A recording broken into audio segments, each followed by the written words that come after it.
गुज़श्ता रोज़ यौम दिफ़ा पाकिस्तान का फंक्शन और उसके अंदर बहुत ही इम्पोर्टेंट पॉलिसी स्टेटमेंट है आर्मी चीफ का। मैं प्रोग्राम का आज आगाज़ उससे करना चाहूँगा क्योंकि पाकिस्तान तवील अरसे से जहादी अफ़गानिस्तान के दिनों से हम एक ऐसे प्रोसेस से गुजरे हैं जिसमें पाकिस्तान में जहादी तंजीमें जो थीं उनको बहुत ज़्यादा अरूज हासिल हो गया, ताकत हासिल हो गई। जैश, लश्कर, ये मुसल्लह जत्थे जो थे ये पाकिस्तान की सोसाइटी को डिक्टेट करते रहे। सिविलियन कैजुअलिटीज़ भी, फ़ौज के जवानों और पुलिस जो नाके पे खड़ी हमारी हिफाजत की ड्यूटी देते थे, फॉरवर्ड लाइन के ऊपर खड़े सिपाही, यंग कैप्टन, उनके ऊपर ये लोग हमलावर होना शुरू हो गए। बड़ी मुश्किल से ज़रब और रद्दुल फ़साद के नतीजे में उनके ऊपर काबू पाया गया। लेकिन अफ़गानिस्तान में जो भी हमने ताज़ा तरीन तालिबान टेक ओवर देखा है, उसके बाद TTP के हमले पाकिस्तान में दोबारा बढ़े। एक खौफ ये है कि कहीं कोई छुपी हुई किसी के अंदर वो ख्वाहिश फिर ना हो कि ये ग्रुप दोबारा हमारे ऊपर हावी हो जाए और वो 20 साल की जंग जिसमें 70-80 हज़ार जानों का नजराना पेश करके पाकिस्तान को रहने के काबिल पुरअमन जगह बनाया गया, वो अमन कहीं कंप्रोमाइज ना हो जाए। तो आर्मी चीफ का जो पहला स्टेटमेंट है वो उसी हवाले कि हमारे मुआशरे में इनकी जगह नहीं है। क्या कहा उन्होंने, सुनते हैं।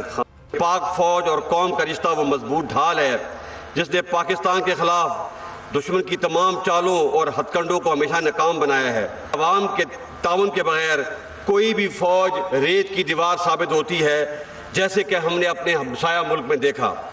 इसलिए फौज की कामयाबी बड़ी हद तक अवाम की हमायत पर मुनसर है। इस अर्ज़ पाक पर किसी पुरतशद्दुद रवैये या इंतहा पसंदी की अब मजीद कोई गुंजाइश नहीं। ताकत का इस्तेमाल सिर्फ और सिर्फ रियासत का इख्तियार है।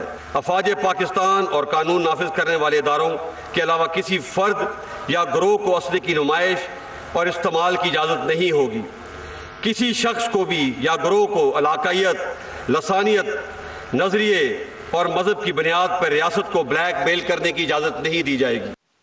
ये पॉलिसी स्टेटमेंट है। अगर बाजवा डॉक्ट्रिन पहले एक खबर छापी गई मुख्तलिफ जगहों पे ब्रीफिंग इस पे है, लेकिन अगर बाजवा डॉक्ट्रिन अगर किसी चीज़ को नाम देना तो इस स्टेटमेंट को देना चाहिए कि किसी मुसल्लह जत्थे की, किसी असला बरदार की पाकिस्तानी मुआशरे में रियासत के अलावा गुंजाइश नहीं और फौज अवाम की हमायत के बगैर वो रेत की दीवार साबित होती है। बहुत इंपॉर्टेंट स्टेटमेंट है, इसको सुनहरी हरूफ से लिखना चाहिए। और इसका अगला हिस्सा वो उससे भी ज़्यादा अहम। फौज पाकिस्तान में सिर्फ उस मौके के ऊपर कंट्रोवर्शियल रही जब कोई मिलिट्री टेक ओवर होता था, जनरल मुशर्रफ था, जनरल ज़िया था, उसके अलावा कभी फ़ौज के ख़िलाफ़ वो रद्दअमल नहीं होता।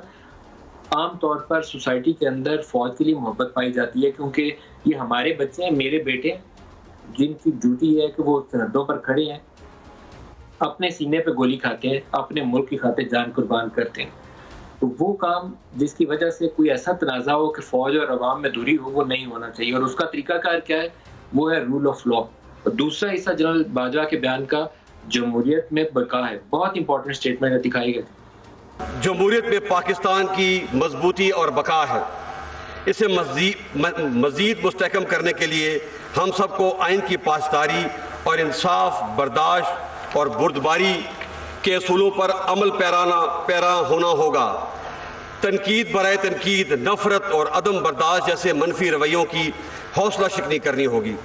पाकिस्तान ने अगर तरक्की करनी है तो हमें अपनी अना और ज़ाती मफाद को पसे पुश्त डालना होगा।